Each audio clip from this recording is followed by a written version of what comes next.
जय जिनेन्द्र। आज हम भक्तामर स्तोत्र संस्कृत का शुद्ध उच्चारण करने का प्रयास करेंगे।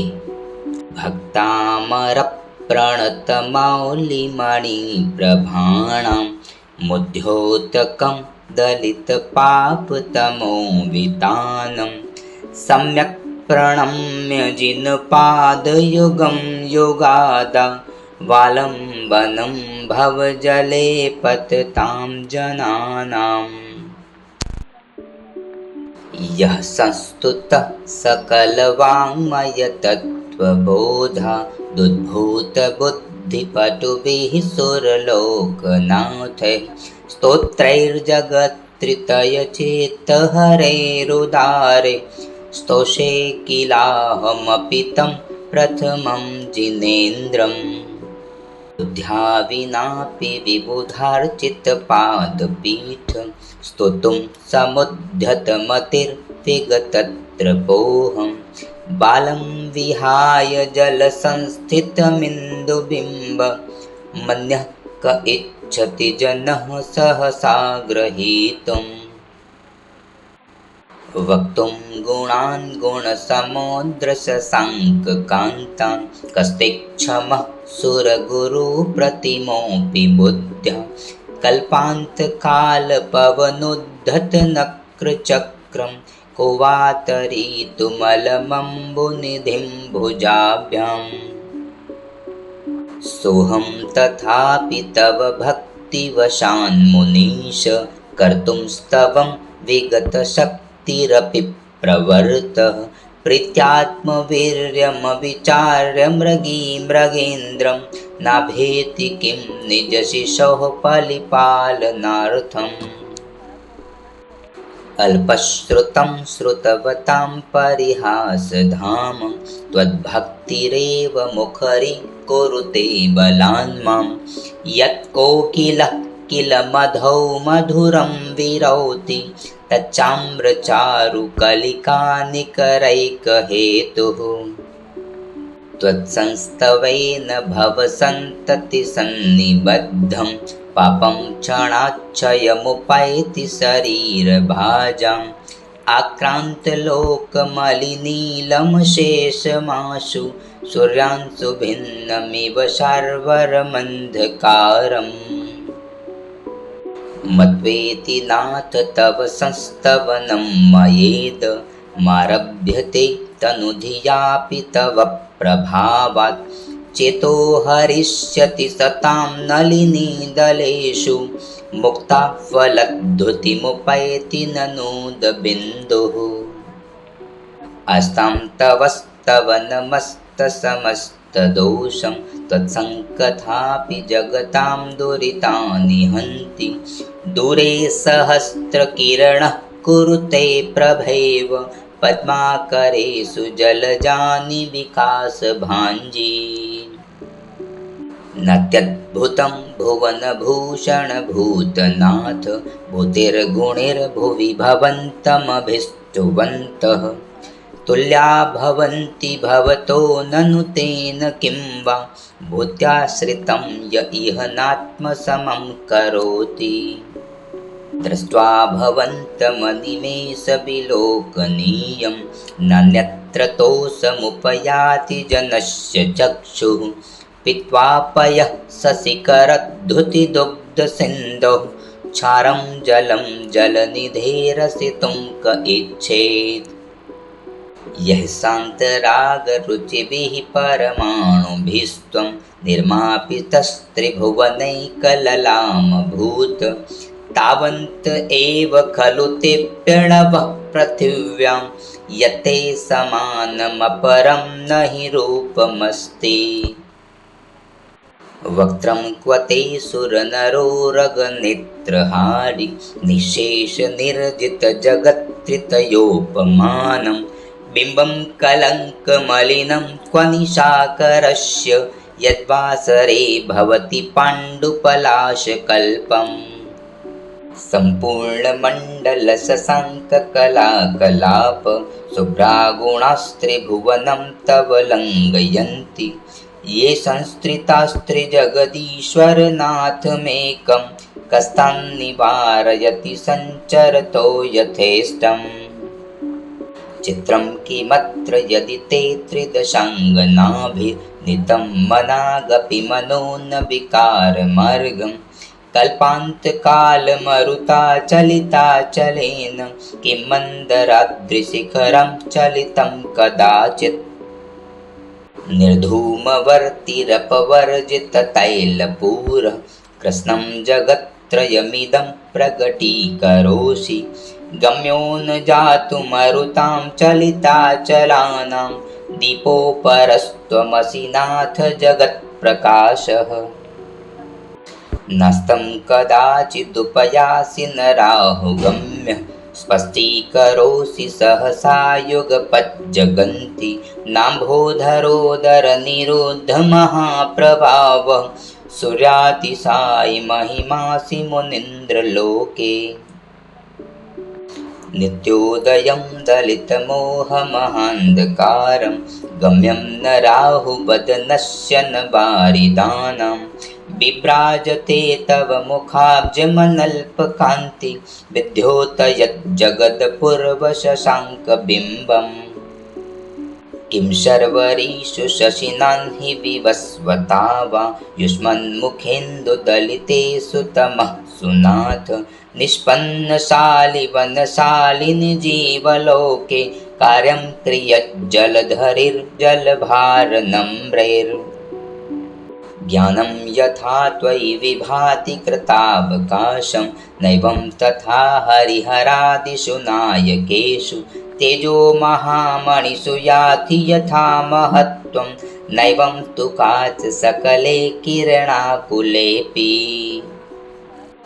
मन्ये वरं हरिहरादय एव द्रष्टा द्रष्टेषु येषु हृदयं त्वयि तोषमेति किं वीक्षितेन भवता भुवि येन नान्यः कश्चिन्मनोहरति नाथ भवान्तरेऽपि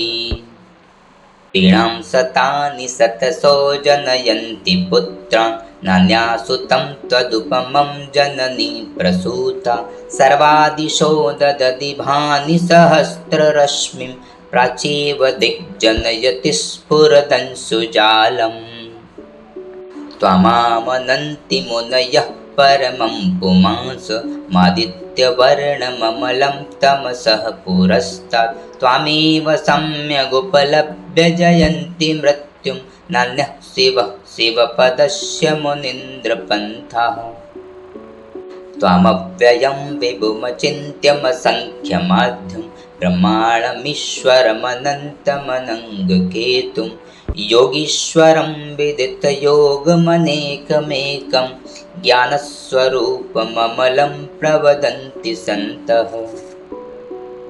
बुद्धस्त्वमेव विबुधार्चितबुद्धिबोधात् त्वं शङ्करोऽसि भुवनत्रयशङ्करत्वात् धातासि धीरशिवमार्गविधिर्विधानात् वक्तं त्वमेव भगवन् पुरुषोत्तमोऽसि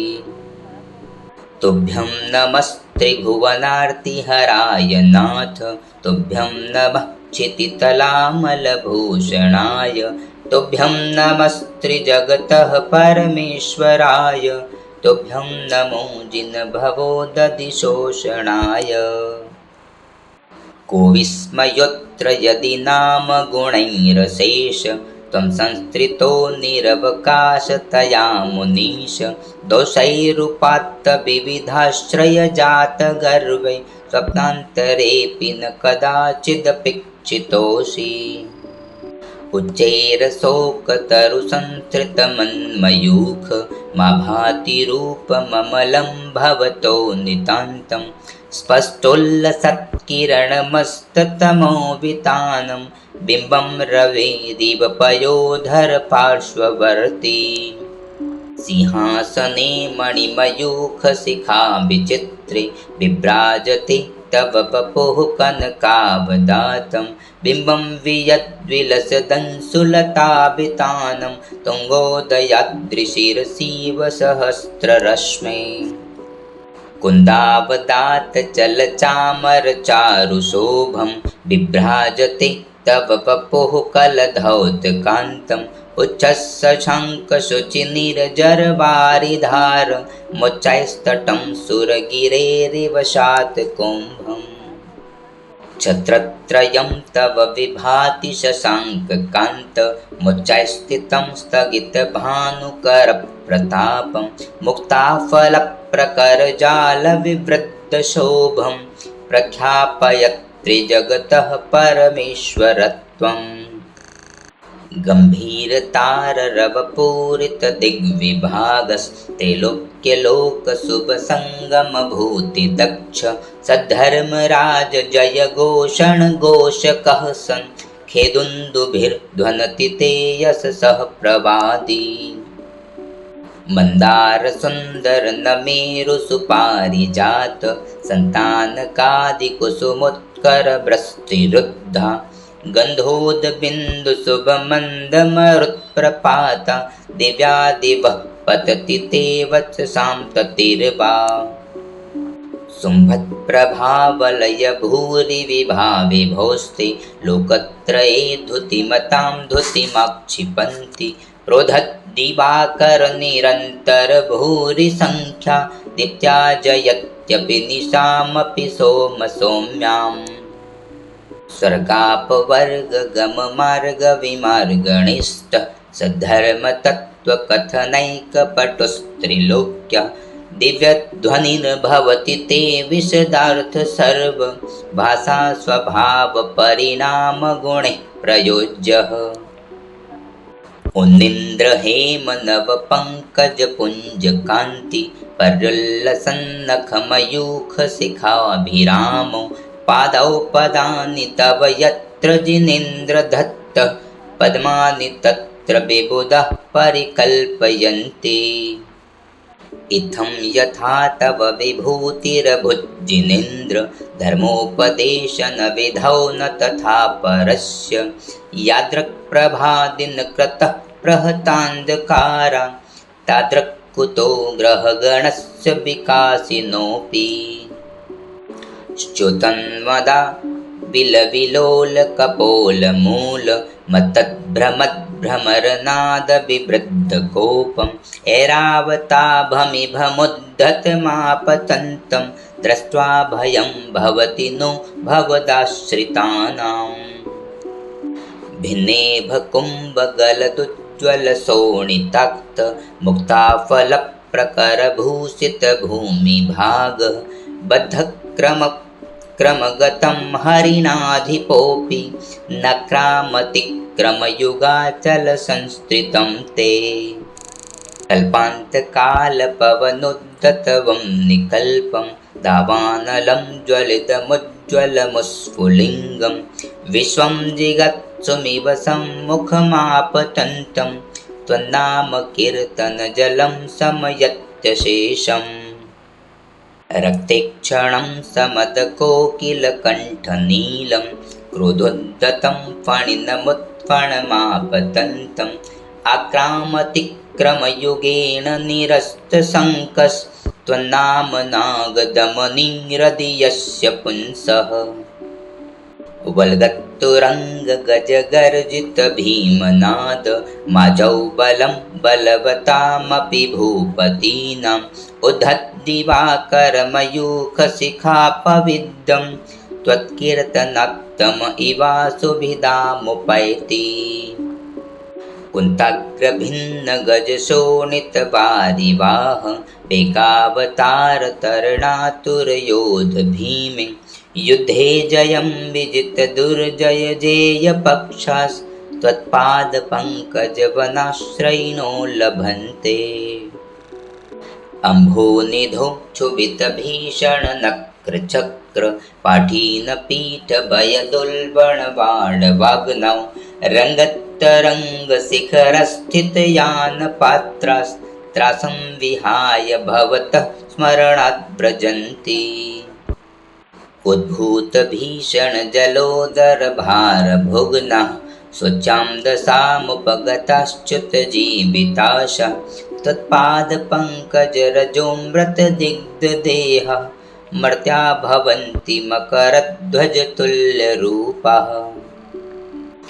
आपादकण्ठमरुशृङ्खलविष्टिताङ्गा गाढं बृहन्निगडकोटिनिग्रस्तजङ्गा त्वन्नाम मन्त्रमनिशं मनुजः स्मरन्तः सद्यः स्वयं विगतबन्धवया भवन्ति मत्तद्विपेन्द्रमृगराजदवानलाहि सङ्ग्रामवारिधिमहोदरबन्धनोत्थं तस्याशुनाशमुपयाति भयं भियेव यस्तावकं स्तवमिमं मतिमानधीते